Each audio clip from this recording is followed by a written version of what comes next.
De volta e agora com o noticiário esportivo no Esporte Cidade, aqui, Canal 7, Presidente Dutra. Hoje, né, já são 5 de março de 2024. Estamos em 2024 já, hein, gente? O ano aí tá chegando. Bom, e nós tivemos aí mais uma rodada no Campeonato Maranhense. De antemão, quero pedir desculpa aos telespectadores, não vai dar pra gente exibir os gols por conta de um pequeno problema técnico aqui na redação. Não vamos mostrar os gols, mas vamos dar as nossas opiniões, a nossa opinião em relação a todos os jogos que aconteceram e falar um pouco sobre o Campeonato Maranhense. Campeonato Maranhense que começou no sábado com 2 jogos. Nós tivemos a equipe do Maranhão vencendo o time lá de Pinheiro, o PAC, pelo placar de 2-0. Com esse resultado, o Maranhão Atlético Clube já conseguiu a classificação, já é um dos 4 semifinalistas do Campeonato Maranhense, chegou aos 25 pontos, não pode ser mais alcançado, por exemplo, pelo Moto, que já tem 11, mas são mais 4 jogos, chegaria no máximo a 23 pontos ganhos, então o Maranhão já está classificado. E o resultado dessa derrota do Pinheiro teve uma consequência meio ruim, né, para o time do Pinheiro.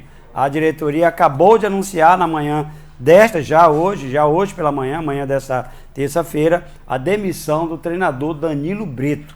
Então, Danilo Brito não é mais o treinador do Pinheiro Esporte Clube, do Atlético Clube, o PAC, por conta aí dos maus resultados. O time não vinha se encontrando bem em relação aos resultados, né?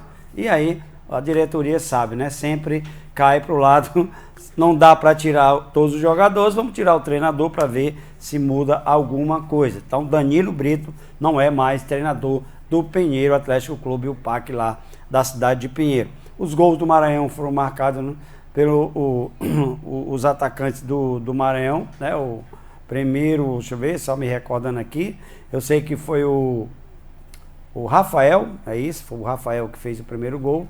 Depois eu vou, se eu me lembrar aqui, que eu não tenho muita certeza ainda, quem foi que fez o outro gol do time Maicon, primeiro, só na ordem, né? O Maicon fez de cabeça o primeiro gol e o Rafael no segundo tempo completou a vitória do Maranhão pelo placar de 2-0, Maranhão super classificado. E agora todas as atenções para a Copa do Nordeste. O Maranhão que joga nessa quarta-feira contra o 13 da Paraíba, tá lá com 5 pontos, lá na 7ª colocação, mas com uma vitória, quem sabe vai encostar no grupo lá que classifica para a próxima fase. É um jogo muito, muito importante para o Maranhão, esse jogo de quarta-feira contra a equipe do 13 da Paraíba no Castelão na quarta-feira. Bom, o outro jogo, um jogo emocionante, né, onde o Cordino conseguiu, é aquele jogo, né, virada, revirada, Cordino saiu na frente com um gol de Ulisses, o Imperatriz conseguiu virar para 2-1, né, o time ganhou, o Gleidson e o Ivan Fortuna fizeram os gols, virou para 2-1, mas aí no segundo tempo, sempre ele, né, Ulisses,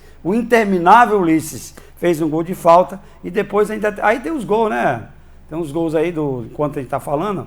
Esse aí foi o primeiro gol, uma jogada pelo lado esquerdo do Debu, ganhou, cruzou, e o Ulisses está lá no lugar certo, na hora certa, ó, de cabeça, cutucou para o fundo do gol, fazendo o primeiro gol da equipe do time, né, do time do Cordino, time do Cordino que precisava demais dessa vitória. E aí veio a primeira virada. A virada foi sensacional, né? O time do Imperatriz conseguiu fazer 2-1 no finalzinho. Vacilo total. Se a gente for acompanhar aí o lance, foi um vacilo assim total do time ainda tá passando o gol do Debu, né? Eles repetem. Tá aí, ó, o primeiro gol. Um vacilo do time da equipe do Cordino. Cruzamento na área, o zagueiro ajeitou pro Gleison. O Gleison foi lá e fez 2-1. E depois, outro vacilo do lateral direito. O goleiro Regis, por incrível que pareça, né? O goleiro Regis, ele fez um lançamento lá pro lado direito. O nosso lá, o Everton Silva, se atrapalhou por ali. O zagueirão perdeu o tempo da bola, deu pro meio e o Fortuna foi lá e fez 2-1. Mas no segundo tempo, né? Como eu estava dizendo, no segundo tempo teve ele, né? Sempre ele, o maior ídolo da história do Cordino, Ulisses, né? Ele cobrou uma falta incrível, que o goleiro Regis ficou só olhando, só observando, torcendo para a bola não entrar. Ela morreu no ângulo superior esquerdo, nada pôde fazer o Regis, e ali o Cordino chegava ao empate. E depois, além de fazer os 2 gols, o homem estava inspirado. O Ulisses foi lá e deu uma assistência, encontrou uma bola no Debur, meteu uma bola no Debur, que o Debur teve a tranquilidade de dar o toquezinho por cima, né? Olha aí o gol do Ulisses, é incrível, né? Quanto mais velho, isso aí é como o vinho, quanto mais velho, melhor o Ulisses. Ó. Goleiro Regis saiu nem na foto, ó, ficou só olhando, ó. Quebrou a espinha do Regis. O Regis quis adivinhar, na realidade, né? Ele ainda deu um passozinho para a direita, achando que o Ulisses ia bater por cima da barreira, e aí foi onde ele se deu mal. O Ulisses pegou no contrapé e fez 2-1. E depois o Debur fez um gol que deu a tranquilidade, que deu a vitória. Apesar da vitória, o time do Cordino continua na última colocação, mas pelo menos com 6 pontos. Foi a primeira vitória, quem sabe não seja a primeira de muitas. Ainda existe aí 4 jogos para a equipe do Cordino tentar sair dessa incômoda zona de rebaixamento. Tem um time até mais ou menos, não tá dando legal dentro dos jogos, não está acertando, mas não era para estar do jeito que está na última colocação. Infelizmente, futebol tem dessas coisas. Às vezes o time não dá liga, como se diz no futebol. Bom, e aí o gol do Debur, né, que deu a vitória, né? Deu a vitória. Próximo compromisso é lá em São Luís contra o Maranhão Atlético Clube, e aí, né, o Maranhão já classificado, quem sabe o Cordino não consiga um bom resultado lá em São Luís e possa, quem sabe, né, já conseguir aí dar uma respirada no Campeonato Maranhense. Bom, o outro jogo foi lá na cidade de Chapadinho. O Moto conseguiu uma vitória. Estava assim numa fase complicada, tinha perdido para o Imperatriz em casa, mas conseguiu vencer o Chapadinho lá por 1-0, e um gol muito bonito, o gol do Paulo Rangel, né, artilheiro lá do Pará, que está aí no Moto, está vestindo a camisa do Moto, veio para trabalhar no Moto e conseguiu fazer um gol que livrou o Moto, tirou o Moto da zona do rebaixamento e o que é melhor, né? Aproximou o Moto do G4. O Moto hoje já mira o G4 e não mais o descenso, não mais cair para a Série B. E foi ajudado, né? Ontem à noite a 10ª rodada foi encerrada com a vitória do Sampaio por 2-0, né? 2-0. Bruno Baio e o Evandro fizeram os gols, um em cada tempo contra o Tum-Tum, e aí o Tum-Tum perdeu, e o Tum-Tum está numa situação, não diria assim, em termos de classificação, vai medir forças com o time do Moto. O Moto é o 5º colocado com um ponto a menos, o 4º é o Tum-Tum, e o próximo jogo é entre essas duas equipes. Imagine, Moto e Tum-Tum lá em São Luís vão decidir quem é que vai para a 4ª colocação do campeonato. Quem vencer, logicamente, vai dar um passo gigantesco, né? Quem se empatar, o Tum-Tum continua ainda na frente do Motoclube, mas tem um embrólio aí grande em relação à equipe do Tum-Tum. Alguns, né? Já foi dado na imprensa, estão alegando que o Tum-Tum pode perder 6 pontos no campeonato. E eu vou explicar por quê. O lateral esquerdo, Adson, ele foi julgado na última sexta-feira, que antecedeu o jogo contra o Maranhão Atlético Clube. Na sexta-feira que antecedeu o jogo do Maranhão Atlético Clube. Foi julgado na sexta-feira à noite.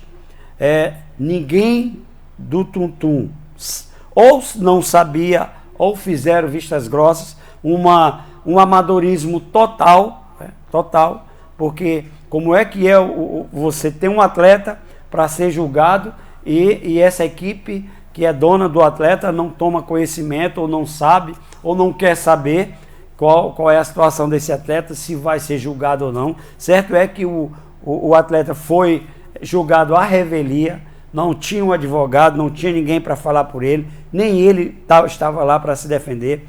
Foi julgado à revelia. Moral da história: terminou pegando quatro jogos de suspensão. Olha, o outro que foi expulso junto com ele não teve essa mesma pena. Daí já se vê o descaso da diretoria em relação ao seu atleta, que não houve um acompanhamento, não houve uma defesa. E aí o rapaz foi punido por quatro jogos, já tinha cumprido um, já faltam 3, cumpriu mais um ontem, faltam 2. Mas aí, meu amigo, sabe o que aconteceu?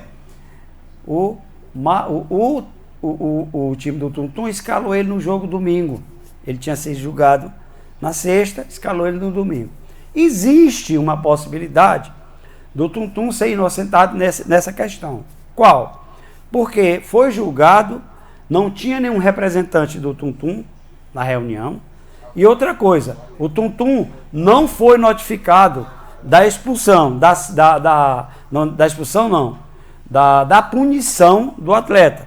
E o documento que reza, né, que diz da expulsão, o relatório, aquele acordão que faz, aquele documento que passam dizendo, que oficializa o resultado, a ata da reunião, o resultado da reunião só foi publicado na segunda-feira. Como só foi publicado na segunda-feira, há uma possibilidade do Tum Tum não perder os pontos por conta disso. E só na segunda-feira o Tum Tum foi notificado de que o atleta Wadson não tinha condição de jogo. Mas ele já tinha jogado e o Tum Tum só tomou conhecimento na segunda-feira. Tá esse imbróglio todo. Advogados agora vão tomar conta da situação. A gente sabe que é complicado. Por quê? Porque existem outros interesses. A gente sabe disso. Quer queira, quer não, existem outros interesses por trás disso tudo. Mas é esperar, né? Vamos ver. Já existiram alguns casos semelhantes. Eu não sei hoje. Se eu dissesse que eu sabia, estou sabendo, eu estaria mentindo, dando um depoimento aqui que não é da segurança que eu saiba. Mas já aconteceram casos anteriores onde o atleta foi julgado na sexta, o clube não foi comunicado, o atleta jogou, só na segunda-feira foi comunicado o atleta e o clube não foi punido. Já existem casos dentro do futebol desse tipo. A questão, né, da jurisprudência. Não sei como é hoje, porque tudo a lei muda a cada dia. Não sei se existe essa brecha, como é que vai ser. Certo é que o Tum Tum está correndo o risco de perder esses 6 pontos. Seriam 6 pontos, né? 3 que ele ganhou e mais 3 que estavam em jogo da partida.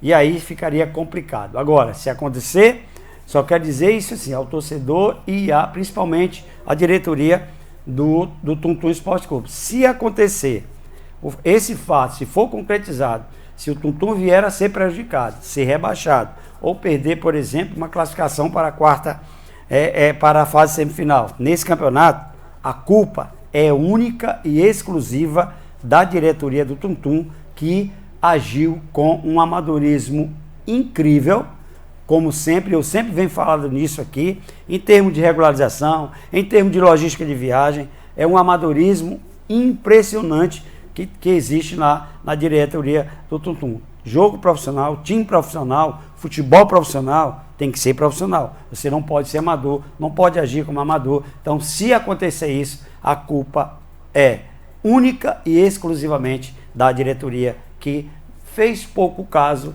do Tum Tum Esporte Clube em relação a essa punição do atleta do Wadson, lateral esquerdo. Bom, era isso, vamos ficando por aqui. Não saia daí, que daqui a pouquinho vem Léo Souza e o Balanço Geral.